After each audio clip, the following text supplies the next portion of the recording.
I've been in Rotary for about 4 years. Our club is actually a new club and we've only been in existence for about 4 years. So I wasn't really familiar with Rotary until I actually joined and fell in love with it immediately, really because of the service piece and the things that we're able to do for our community. First of all, HABITS stand for homework, attendance, behaviors, initiative, and traveling. And these are things that the teachers work on with the students throughout the year, and the students get points in the form of dollars to spend in the Habit store that we sponsor. The Habit store consists of things like toys, and we actually do have bikes. Some of the kids save their dollars all year long to buy a bike at the end of the year.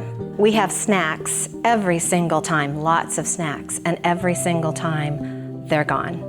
And we know the Habit store is always on a Friday, and we know that those are snacks that those kids are going to have for the weekend.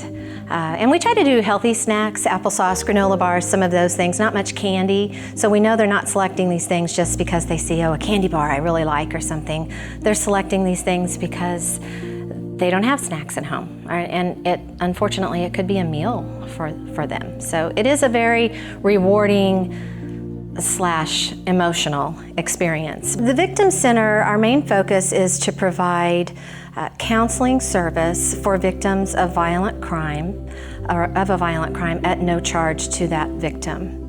We see thousands of people, sadly, every year, both adults and children, more children than adults.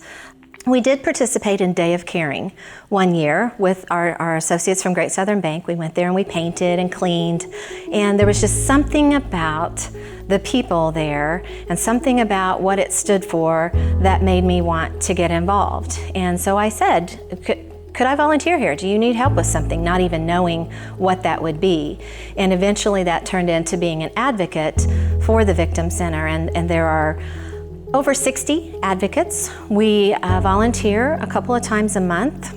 We select a shift, and our job is to take those phone calls that are made to the hotline from a victim. And it could be the hospital calling us that there's a victim there at the hospital that needs an advocate to come sit with them, or it could be just a phone call of someone needing to talk with someone or get advice on what the next step they should take is. We're advocates, we're not the counselors, but we are trained in what to say and how to help these victims deal with certain circumstances and then help lead them in the right direction. We could be that first sign of hope that victim has, and that's what I hang on to, that they're at a time in their life that is quite possibly the lowest point they ever have been or the lowest point they ever will be, and we can give them hope.